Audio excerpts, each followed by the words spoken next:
जय हिंद। आज हम लोग चर्चा करते हैं एक महत्वपूर्ण टॉपिक पर। ठीक, एक टॉपिक क्या है? यूएन संयुक्त राष्ट्र का मेंबर बनेगा फिलिस्तीन। ठीक है, फिलिस्तीन जो है अपना प्रयास कर रहा है संयुक्त राष्ट्र का मेंबर बनेगा। क्या अभी तक संयुक्त राष्ट्र का मेंबर नहीं था आपका फिलिस्तीन? अभी तक इसके बारे में डिस्कस करेंगे। ठीक, इसके साथ साथ इसके समर्थन में भारत ने खुला समर्थन किया, यानी भारत ने इसके समर्थन में कि ये जो फिलिस्तीन है ये यूनाइटेड नेशन या संयुक्त राष्ट्र का सदस्य बने। ठीक है, तो समझते हैं कि जो वोटिंग हुआ है, वोटिंग कहां हुआ? यूनाइटेड नेशन का एक संस्थान है, जब एक अंग है जिसका नाम है महासभा। ठीक, यूएनजीए जो महासभा, इसमें वोटिंग हुआ। वोटिंग में जो है आपका पक्ष और विपक्ष में वोटिंग हुआ। टोटल इसके यूनाइटेड नेशन के सदस्य हैं यूएनजीए में 193 सदस्य हैं। कितने? 190 सदस्य, जिनमें से 177 क्या उपस्थित थे, जिनमें से अब 177 में है कितने लोग वोटिंग किए? तो इसके पक्ष में, फिलिस्तीन के पक्ष में 143 क्या पक्ष थी, यानी फेवर में कितनी? 143। और इसके अगेंस्ट यानी इसके जो विपक्ष में है 9 सदस्य हैं और 25 ऐसे सदस्य थे जो अब्सटेंड कर गए। ठीक, तो समझते हैं इनके बारे में। और ये फिलिस्तीन का विवाद किस देश से है? तो फिलिस्तीन का विवाद इजराइल से है। ठीक है, इजराइल से विवाद है। और इजराइल जो है, इजराइल के फेवर में कौन देश है? जितने वेस्टर्न कंट्री है इसके फेवर में। तो कौन कौन वेस्टर्न कंट्री में है? तो अमेरिका इसके फेवर में इजराइल के है। ठीक, इजराइल के फेवर में अमेरिका है, ब्रिटेन है, फ्रांस है, ठीक, जर्मनी है। जितने वेस्टर्न कंट्री है, जितने पावरफुल कंट्री है, वो इजराइल के समर्थन में। अब बात करें फिलिस्तीन के समर्थन में कौन है? तो फिलिस्तीन देखिए एक मुस्लिम कंट्री है और इसके समर्थन जो कंट्री है वो क्या? गल्फ कंट्री है। गल्फ कंट्री कौन है? देखिए सऊदी अरब, इराक, ईरान, कुवैत, ठीक, ये सभी क्या है आपके? ओमान हो गए, ये सभी क्या है आपके? फिलिस्तीन के समर्थन में। ठीक, तो इजराइल के समर्थन वाले कंट्री और ये हो गए, और फिलिस्तीन के कंट्री जो है समर्थन वाले ये सभी कंट्री हो गए। ठीक, सीरिया हो गया, सऊदी अरब हो गया, ये सब क्या इसके समर्थन में। तो इनका विवाद तो समझ लेंगे कि इनके बीच में विवाद क्या है। और इजराइल जो है ये यूएन का सदस्य है, लेकिन फिलिस्तीन जो है इसका सदस्य नहीं है। ठीक है, तो क्यों बनना चाहता है फिलिस्तीन इसका सदस्य? वर्तमान में एक क्या है यूएन का? ठीक है, फिलिस्तीन वर्तमान में इसका क्या है यूएन का? ठीक है, तो वर्तमान में जो है फिलिस्तीन है ये क्या? एक संयुक्त राष्ट्र का ऑब्जर्वर रूप में है, पर्यवेक्षक के रूप में है। ठीक है, क्या है? संयुक्त राष्ट्र यूएन में फिलिस्तीन का वर्तमान स्थिति क्या है? तो वर्तमान इसकी क्या इसमें वैल्यू है? ठीक है, तो वर्तमान में जो फिलिस्तीन है ये संयुक्त राष्ट्र यूएन, ठीक, संयुक्त राष्ट्र का जो है इसके द्वारा एक गैर सदस्य पर्यवेक्षक यानी ऑब्जर्वर के रूप में है। ठीक, यानी ये वोटिंग नहीं कर सकता है। ठीक, जो 193 सदस्य हैं वो अपना वोटिंग करते हैं, लेकिन ये वोटिंग नहीं कर सकता, केवल बैठकर देख सकता है कि किस प्रकार से प्रक्रिया हो रहा है। ठीक, ये चाहता कि हम भी 194वां सदस्य बन जाए। ठीक, 93 में एक जोड़ेंगे तो 194वां सदस्य हो जाएगा, तो इसके पास वोटिंग का राइट हो जाएगा। तो वही चाहता है इस वर्तमान में क्या है? ऑब्जर्वर के रूप में। ठीक है, 2012 में महासभा यूएनजी, ठीक, ये यूनाइटेड नेशन का एक संगठन है। ठीक, यूएनजी महासभा है जो कि फिलिस्तीन को इकाई से गैर सदस्य के रूप में किया। पहले क्या था? यूनियन के रूप में था, उसके पास गैर सदस्य यानी पर्यवेक्षक के रूप में, जबकि ऑब्जर्वर के रूप में बनाया गया था। ठीक है, अब उसको अपग्रेड करने के बाद उसको मतदान देने का अधिकार, अगर ये गैर सदस्य है, गैर सदस्य अगर सदस्य बन जाता है तो वोटिंग का राइट हो जाएगा। ठीक है, इससे होगा क्या? अंतरराष्ट्रीय आपराधिक न्यायालय का, ठीक है, इसके साथ अंतरराष्ट्रीय संगठन और संधियों में शामिल होने के लिए इसको हो जाएगा, यानी सदस्य बन जाएगा। तो यहाँ पर सदस्य होकर यहाँ पर वोटिंग और अपनी प्रक्रिया कर सकता है। यहाँ पर केवल वर्तमान में क्या इसके काम है? केवल ऑब्जर्वर का काम है। तो ये वोटिंग राइट के लिए अपना सदस्य चाहता है। ठीक, ऐसे क्या होगा? इसकी वैश्विक मंच पर इसकी वैल्यू बढ़ेगा, इसकी क्या क्राइटेरिया बढ़ेगी। ठीक है, देखिए यूनाइटेड नेशन जो है जनरल असेंबली में ये वोटिंग होता है। कहां पर होता है? वो जनरल असेंबली में। ठीक, यहां पर भारत ने इसका यूएनजीए में, ठीक, यूएनजीए का यूनाइटेड नेशन जनरल असेंबली में वोटिंग का समर्थन किसका किया? फिलिस्तीन का समर्थन किया। ठीक, इस वोटिंग में टोटल कितने थे? तो 193 सदस्य हैं। कितने सदस्य हैं? यूएनजीए के सदस्य कितने हैं? 193 है। ठीक है, जिनमें से 143 ने इसके फेवर में दिए, यानी फिलिस्तीन के फेवर में दिए कि फिलिस्तीन इसका सदस्य बनाए। ठीक, और कितने? 9 सदस्य ऐसे थे कि चाहते हैं कि ये सदस्य न बने, और 25 ऐसे सदस्य हैं जिन्होंने अपना अब्सेंट किया। तो ये फेवर में कौन है? तो 143 में से भारत भी एक फेवर है। ठीक, इसके और फेवर में जो कौन कौन है? रसिया है, चाइना है, 193 देश है। और इसके अगनेस्ट कौन है? तो सबसे बड़ी बात है, अगनेस्ट जो है अमेरिका है। कौन है? यूएसए है।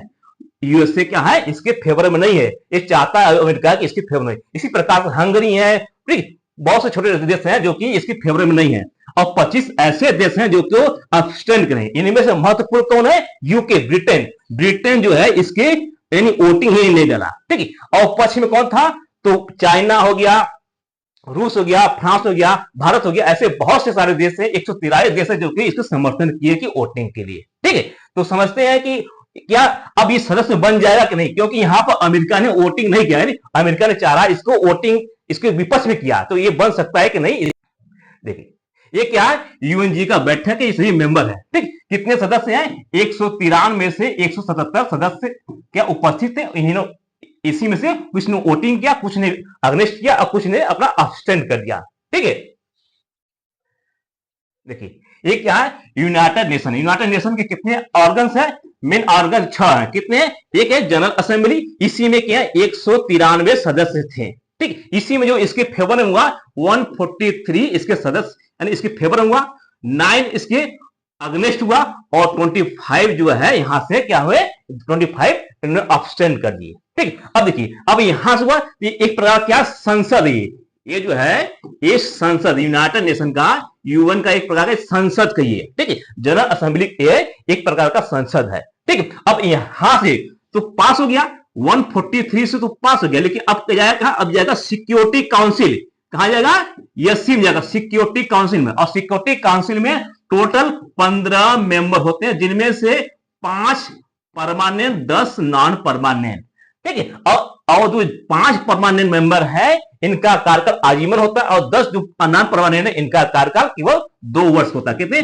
2 वर्ष होता है, ठीक। अब देखिए इसमें जो 10 परमानेंट है, इनमें से अगर वोटिंग में 9 पड़ता है, 9 वोटिंग्स पड़ता है, तो आपका ये पास हो जाएगा। लेकिन इनमें से शर्त है कि जो परमानेंट मेंबर है ये 5 होने चाहिए, अगर ये 5 नहीं है, किसी एक भी हट गया है, तो यहां पर क्या ये जो बिल है या तो जो मेंबर है वो रुक जाएंगे। तो यहां पर आप देख रहे हैं अमेरिका ने पहले ही यहां पर क्या इसके विपक्ष में किया, और यूनाइटेड नेशन सिक्योरिटी काउंसिल है, इसके 5 मेंबर कौन कौन है, तो कौन कौन है, यूएसए है, यूएसए है, चाइना है, फ्रांस है, ब्रिटेन है, और रसिया है। तो 3 ऐसे सदस्य हैं जो कि फेवर में किए, लेकिन अमेरिका इसके अगेंस्ट किया, और यूके जो है इसके नहीं वोटिंग किया। तो लेकिन जैसे ये सिक्योरिटी काउंसिल आएगा, अमेरिका तो सीधे विरोध करेगा, और जैसे ही वीटो करेगा ये क्या जो बिल है या जो सदस्य है इसका रुक जाएगा, ठीक है। तो ऐसा ही जो ये जो सिक्योरिटी काउंसिल है ये आपका अगस्त में बैठेगा। जब ये सिक्योरिटी काउंसिल को बैठेगा तो यहां पर जाएगा, ठीक। यहां पर जाने के पश्चात फिर से वोटिंग होगा। अगर देखा जाएगा कि 5 मेंबर अगर वोटिंग करते हैं, तब ये 5 मेंबर प्लस इसमें से 4 होना चाहिए, यानी न्यूनतम 9 मेंबर अगर देते हैं तब ये आगे बढ़ेगा। अगर उससे कम होते हैं तो वो हट जाएगा, लेकिन कंडीशन है कि जो परमानेंट मेंबर है ये पूरा होना चाहिए, ठीक। इससे कम होगा तो ये आपका बिल उसी जगह वीटो हो जाएगा, नहीं वो सदस्य नहीं बनेंगे, ठीक। ये क्या है, यूनाइटेड नेशन का लोगो है, ठीक है। देखिए यूनाइटेड नेशन का फाउंडर कब हुआ था, इसकी जो फाउंड हुआ था, इसकी यानी इसकी स्थापना हुआ था 24 अक्टूबर 1945 हुआ। क्या हुआ था, फर्स्ट वर्ल्ड वार और सेकेंड वर्ल्ड वार खत्म होने के पश्चात ऐसा हो कि भविष्य में कोई वर्ल्ड वार ना हो, थर्ड वर्ल्ड वार ना हो, इसको रोकने के लिए यूनाइटेड नेशन की स्थापना करी। इसका हेडक्वार्टर कहां है, तो इसका हेडक्वार्टर यूनाइटेड स्टेट जो न्यूयॉर्क है यहां पर है, ठीक। टोटल इसमें कितने सदस्य हैं, तो इसमें 193 सदस्य हैं जो कि यूएनजीसी का, और सिक्योरिटी काउंसिल, ठीक। सिक्योरिटी काउंसिल में जो कि पावरफुल यही है, सिक्योरिटी काउंसिल मेंबर है यही पावरफुल है, कितने हैं, 5 हैं जो कि परमानेंट मेंबर है। कौन कौन है, चाइना है, यूएसए है, फ्रांस है, यूके है, और रसिया है, ठीक है। तो फेवर में कौन कौन दिए थे, चाइना फेवर में दिया था, फ्रांस फेवर में था, और रसिया फेवर में थे, ठीक। अमेरिका इसके फेवर में नहीं था, और यूनाइटेड किंगडम ने अपना वोटिंग नहीं है। लेकिन जैसे ही आपको इसमें आएगा ये क्या वोटिंग कर इसको हटा देंगे, और इसमें 10 नॉन परमानेंट मेंबर होते हैं, ठीक। 10 नॉन परमानेंट मेंबर जिनका कार्यकाल का होता है 2 साल का होता है, ठीक है। देखिए ठीक है, देखिए जब संयुक्त राष्ट्र का स्थापना हुआ था, इसमें वर्तमान में कितने सदस्य हैं, 193 सदस्य हैं। वर्तमान में महासचिव कौन है, एंटोनियो गुटेरेस है, ठीक है। इसमें 6 भाषाएं क्या आधिकारिक रूप से मान्य है। अगर अब और भाषाएं बोलते हैं तो आपको परमिशन लेना पड़ेगा। 6 भाषा कौन कौन है, तो अंग्रेजी है, फ्रेंच है, अरबी है, स्पेनिश है, चीनी है, और रूसी भाषा है जो कि मान्य है, यानी आधिकारिक भाषा है। कभी कोई यही आपको पूछ देता है। और प्रमुख अंक कौन कौन है, तो 6 प्रमुख अंक है जो कि जनरल असेंबली है, ठीक, जो यहाँ पर 6 बताए हैं। यही अपने 6 प्रमुख अंग है। ठीक, एक यहाँ 6, पहला है, दूसरा, तीसरा, चौथा, पांचवा, छठवां, ठीक 6 है। इनमें से महत्वपूर्ण सभी हैं। देखिए सिक्योरिटी काउंसिल क्या बहुत ही पावरफुल है। नेक्स्ट है इंटरनेशनल जस्टिस ऑफ कोस्टिक, ठीक, इंटरनेशनल कोर्ट ऑफ जस्टिस जो है ये क्या है, एक प्रकार का कोर्ट है, ठीक, इसको बोलते हैं आईसीजे। एक होता है आईसीसी, इंटरनेशनल क्रिमिनल कोर्ट, ठीक। तो ये जो होता है आईसीसी जो है एक जो कार्रवाई करता है जो कि जनरल असेंबली के द्वारा दिया था, इस पर क्या कार्य करता है। और जो आईसीसी है, इंटरनेशनल क्रिमिनल कोर्ट है, ये जो है आपका वेस्टर्न वर्ल्ड के द्वारा या अमेरिका के द्वारा बनाया गया एक क्रिमिनल कोर्ट है जो कि प्राइवेट है उसके लिए, ठीक। इसके द्वारा ही जो व्लादिमीर पुतिन और जो इजराइल के प्रधानमंत्री हैं बेंजामिन नेतन्याहू को जो सजा देने की बात कही गई है, ठीक है। तो याद रखिए इन दोनों में डिफरेंस क्या है। दोनों का हेडक्वार्टर कहां हैंग है, कहां पर है, दोनों का हेडक्वार्टर हैंग है जो कि नीदरलैंड में है, ठीक है। ये बात आपको ध्यान होना चाहिए, ठीक है।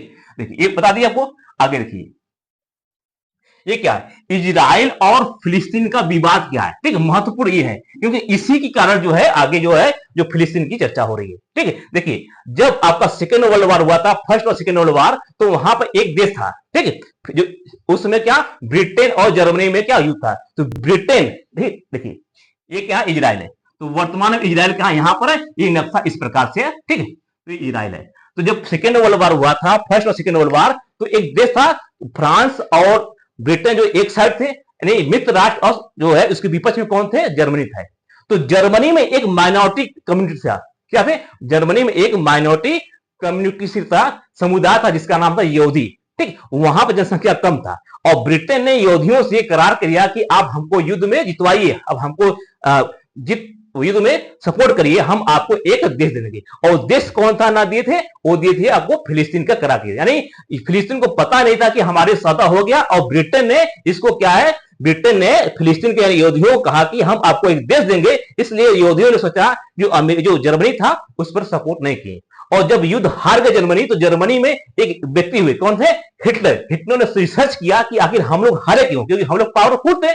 तो उन्होंने पाया कि जो यहूदी है, यहूदी ने हमारा सपोर्ट नहीं किया, हमारा विरोध किया, देखिए। और सपोर्ट किसका किया, ब्रिटेन और फ्रांस का। इस कारण से हिटलर ने खोज खोज कर यहूदियों को मारना शुरू किया, ठीक। वो गैस के चैम्बर में रख को मारता है। इसी कहानी को, यानी इसी जो गैस चैम्बर को लोगों को मारने की प्रक्रिया को, इसी को होलोकास्ट कहता है, ठीक। तो जर्मनी के द्वारा हिटलर में बहुत सारे यहूदियों को मार दिया गया। लगभग उस समय 1 लाख यहूदियों को मारा गया। और यहूदी अब वहां से धीरे धीरे भागना शुरू किए, कहां पर गए, आपका फिलिस्तीन में, ठीक है। तो 1917 के आसपास ये घटना हुई, वहां से शुरुआत हुई, और फर्स्ट और सेकेंड वर्ल्ड वॉर के बाद 1947 ये जो है ये पूर्व रूप से कहां चले गए, आपके आ गए फिलिस्तीन में, ठीक है। तो इसका मेन जड़ कौन है, तो मेन जड़ जो है आपका विवाद का है, क्योंकि ब्रिटेन है, ब्रिटेन के द्वारा ही फिलिस्तीन जो है इजराइल को दिया गया। क्यों दिया गया, क्योंकि रीजन क्या है, जो इस रीजन में है, देखिए इधर क्या था, जो यहां पर है अरब, इस समय यहां पर ऑटोमन साम्राज्य था, और ऑटोमन जो साम्राज्य है उसको ब्रिटेन ने जीत गया था, और जिसको जीता हुआ जो होता है वो उसी के अनुसार चलता है। जैसे इंडिया था, इंडिया किसका था, ब्रिटेन का अधिकार था। अब इंडिया को 2 हिस्सों में बांट दिया, तो हम लोग माने ना कि इंडिया और पाकिस्तान 2 देश हो गए। उसी प्रकार से जो ब्रिटेन है, जो यहाँ पर जो विजित हो गया, यहाँ पे जीत गया, तो यहाँ पर 2 एक देश को बसाया जिसको नाम इजराइल रखा, ठीक है। तो इजराइल कौन थे, यहूदी थे जो कि यहाँ पर बसाया, ठीक है।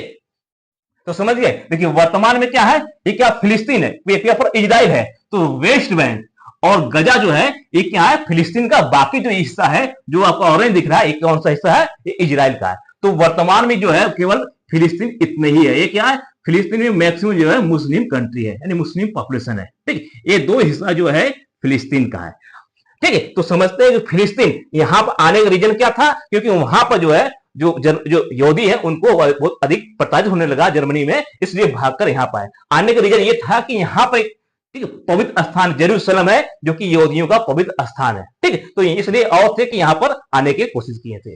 और समझते हैं कि देखिए 1917 से, देखिए 1917 से पहले जो है आपका ब्लू रंग दिख रहा है, ये पूरा फिलिस्तीन था, ठीक। 1917 से पहले जो है ये क्या था, पूरा फिलिस्तीन था। उसके बाद 1947 में ठीक, छोट जो व्हाइट कलर का है यानी बहुत कम मात्रा में यहूदी आने शुरू कर दिए, ठीक, बहुत कम मात्रा में आने शुरू किए। और 1947 में एक युद्ध हुआ, उसके पश्चात देखिए अब देख रहे हैं ब्लू कलर घट रहा है, यानी फिलिस्तीन की जो जगह है वो घट रहा है और जो इजराइल है या कि यहूदियों की संख्या बढ़ रहा है, ठीक। तो उसके बाद युद्ध हुआ तो केवल यहां से लेकर के ये हिस्सा और ऊपरी हिस्सा क्या था बचा हुआ था, ये सभी एक फिलिस्तीन का, बाकी ये सभी क्या इजराइल हो गया, ठीक। उसके नेक्स्ट में 1948 में और वार हुआ, ठीक है, युद्ध हुआ तो क्या है, जैसे जितना ही वार हुआ तो उतने उस समय क्या है इजराइल जीतता, क्यों, क्योंकि इजराइल के पीछे कौन था, वेस्टर्न वर्ल्ड है, यूके था, फ्रांस था, अमेरिका था, ठीक। तो अमेरिका का सपोर्ट से जो इजराइल है, ठीक, वो बढ़ता गया, तो फिलिस्तीन हारते हुए इसकी जगह कम होती है, ठीक। देखिए 1948 में देखिए मैक्सिमम हिस्सा क्या हो गया आपका इजराइल हो गया। और उसके पता 1967 में देखिए 6 दिन का युद्ध हुआ, 1967 में 6 दिन का युद्ध और 6 देशों से लड़ा पर इजराइल, ठीक, और 6 देशों को हरा दिया और हराने के पश्चात और अधिक कब्जा कर लिया। अब देखिए यहाँ पे जो है ये फिलिस्तीन हिस्सा हो गया, बाकी जो मैक्सिमम जो हिस्सा लिख रहे हैं आपको ये कौन कब्जा कर लिया, इजराइल ने। व्हाइट का संख्या बढ़ता जा रहा है, ठीक। और वर्तमान में 2017 तक देखेंगे तो जो फिलिस्तीन की संख्या बहुत ही कम हो गया, देखिए संख्या पॉपुलेशन वही है, जमीन जो है वो बहुत कम रह गया, मैक्सिमम हिस्से पर कौन कब्जा कर लिया, आपका इजराइल है, ठीक है। तो वर्तमान में जो मैक्सिमम हिस्सा किसके पास में चला गया, इजराइल के पास, ठीक है। और 1948 में यूएनओ, ठीक, यूनाइटेड नेशन ने कहा था 2 स्टेट सोल्यूशन के लिए, यानी इसमें दो राज्य बनाने की बात कही, लेकिन इजराइल तो मान गया, लेकिन जो फिलिस्तीन था वो नहीं माना, क्योंकि पूरा जगह तो उसी का था, लेकिन वहां पर यूनाइटेड नेशन न मानकर युद्ध लड़ता गया और युद्ध लड़ने के पश्चात क्या हुआ, इसकी संख्या है, उसकी जो जमीन है वो घटता गया। जैसे इंडिया हुआ तो इंडिया ने उसको मान लिया ना कि जैसे ब्रिटेन ने बांटा है इंडिया को, भारत और पाकिस्तान ने, तो भारत ने मान लिया अपना हिस्सा, लेकिन यहां पर क्या हुआ, जो फिलिस्तीन है वो नहीं माना और हमसे युद्ध करता गया और युद्ध में हारते हारते अपनी जमीन भी गंवाता गया, ठीक है। तो इस कारण से यहाँ पर देखिए अब देखेंगे 1917 में 100% कौन था, फिलिस्तीन था, ठीक है। और 1948 के पास, ठीक, 1947 में 44% किसके पास लग गया, फिलिस्तीन के पास गया, यानी 56% चला गया इजराइल के पास। और देखिए वर्तमान में क्या है, देखिए फिर यहाँ पर 1967 में युद्ध हुआ तो इजराइल के पास चला गया, इजराइल के पास मैक्सिमम चला गया, केवल 22% जो है फिलिस्तीन के पास रह गया, यानी देखिए जितना बार युद्ध हो रहा है फिलिस्तीन के पास। और वर्तमान में जो फिलिस्तीन के पास केवल 15% जमीन था, जो कि 1917 में बात करें उसके पास 100% जमीन था, वर्तमान में कम होता है, क्यों गया, क्योंकि ये युद्ध में लड़ता गया और युद्ध में हारने के पश्चात जो इजराइल है उस पर कब्जा करता गया, ठीक है। देखिए 2011 में भी फिलिस्तीन के लिए जो यूएनजी यूनाइटेड नेशन जनरल असेंबली में वोटिंग हुआ था, तो वहां पर भी पारित हुआ था, लेकिन वहां पर भी अमेरिका ने उसको विरोध किया था, ठीक है। तो 2011 में भी फिलिस्तीन को मेंबरशिप बनने के लिए यूएनएससी में वोटिंग हुआ था, ठीक है। तो यूएनएससी में, और यूएनएससी में किसी भी प्रस्ताव को पारित करने के लिए कम से कम 9 सदस्य होना चाहिए, ठीक है। UNSC United nation security council में टोटल मेंबर कितने हैं, 15 मेंबर है, जिनमें से 10 नॉन परमानेंट मेंबर है और 5 क्या परमानेंट मेंबर है, ठीक है। तो और किसी मेंबर को पास होने के लिए कम से कम 9 सदस्य होना चाहिए, कितने, कम से कम 9 सदस्य होना चाहिए। और इसमें एक कंडीशन है कि परमानेंट मेंबर 5 होना चाहिए कम से कम, यानी परमानेंट मेंबर है ये पूरे होना चाहिए और कम से कम 4 इसमें से, ठीक है। तो 5 4 9 हो गया, अगर इनमें से कोई भी कम होता है, यानी इनमें से 4 हो गया तो भी ये बिल पास नहीं होगा, तो ये कोई भी जो विधेयक है वो पास नहीं होगा, ठीक है। तो यहां पर क्या कम से कम 9 सदस्य होना चाहिए, ठीक है। और कितने, 15 सदस्यों में से सुरक्षा परिषद में से, ठीक है, फिलिस्तीन के समर्थन में 12 वोट पड़े थे, ठीक है। 2011 में जो है 12 वोट पड़े थे, यानी इसमें से कौन 12 वोट पड़े थे, जिनमें से क्या है 3 वोट जो है आपका परमानेंट मेंबर में से पड़े थे, ठीक। और 9 थोड़े से नॉन परमानेंट मेंबर पड़े थे। कौन कौन पड़े थे, देखिए परमानेंट मेंबर से जो अमेरिका था इसको विरोध में काम किया था, जो है अमेरिका जो है इसके विरोध में क्या किया था, और ब्रिटेन जो है अपना एक्सटेंड कर लिया, 2 तो हो गए, और 3 जो समर्थन है, समर्थन कौन कौन थे, रसिया, चाइना और फ्रांस है, इसके समर्थन में वोट किए थे। और 9 सदस्य जो है इसके समर्थन, 9 3 12 सदस्य हो गए। लेकिन यहाँ पर क्या देखिए, यहाँ परमानेंट मेंबर है, इनका वोटिंग पूरा होना चाहिए, इनमें से केवल 3 ही पड़ा, तो इसमें 2 लोग नहीं दिए वोटिंग, जिस कारण से ये जो विधेयक या जो समर्थन है ये पास नहीं हुआ, अमेरिका ने इसको वीटो कर दिया। वीटो का अर्थ क्या होता है, वीटो का अर्थ मैं निषेध करता हूं, यानी मैं इसका प्रस्ताव को विरोध करता हूं, ठीक है। तो यूनाइटेड नेशन ने पूर्ण सदस्य हासिल करने के लिए फिलिस्तीन दूसरी बार, यानी 2024 में दूसरी बार कोशिश करी। पहली बार 2011 में भी फिलिस्तीन को मेंबरशिप देने के लिए यूएनएससी में वोटिंग हुई थी, जिसमें उस समय अमेरिका ने इस प्रस्ताव पर वीटो कर दिया। वीटो मतलब हम निषेध करते हैं, हम आपके समर्थन में नहीं है, हम आपके विरोध में। और जो भी मेंबर परमानेंट मेंबर है, अगर वो विरोध करता है तो बिल उसी जगह रुक जाता है। बिल का कोई भी सदस्य है वो रुक जाएगा। तो ये 5 सदस्य है, ये पावरफुल है, ये अगर वोटिंग चाहेंगे तो सदस्य आगे बढ़ेंगे। ठीक है, देखिए कोई भी कंट्री यूनाइटेड नेशन का मेंबर क्यों बनना चाहता है, इसका क्या रीजन है। तो यूनाइटेड नेशन का पूर्ण सदस्य बनने के लिए क्या लाभ है, ठीक, इसे लाभ क्या है कि अंतर्राष्ट्रीय शांति और सुरक्षा पर उसमें सहयोग मिलता है। ठीक, अंतर्राष्ट्रीय सुरक्षा पर सहयोग मिलता है और मानवाधिकार की रक्षा पर सहयोग मिलता है, मानवीय सहायता मिलता है, क्या फाइनेंशियल सहायता मिलता है, सतत विकास में क्या बढ़ावा मिलता है, कंटिन्यूस डेवलपमेंट के लिए यहाँ पर मिलता है, अंतर्राष्ट्रीय कानून में कायम रखने के लिए भी यहाँ मदद मिलती है, वैश्विक कल्याण मिलता है, यानी आपके यहाँ कोई बाढ़ आ गया, यानी कोई भी घटना हो गई, ठीक, इसके लिए जो यूनाइटेड नेशन है वहां से इसको सहायता मिलता है, राष्ट्रों के बीच की मैत्रीपूर्ण संबंध के लिए, ठीक है, और भावी पीढ़ियों को युद्ध से बचाने के लिए। ठीक, हालांकि जो यूनाइटेड नेशन है यहाँ के द्वारा कोई थर्ड विश्व युद्ध नहीं हुआ, लेकिन छोटे छोटे कॉन्फ्लिक्ट होते रहे, जैसे कि अभी हाल ही में देखेंगे रसिया और यूक्रेन हुआ। ठीक, बहुत सारे छोटे छोटे युद्ध जो है गृह युद्ध होता रहा, लेकिन जो बड़े युद्ध है उसको बचा रखा।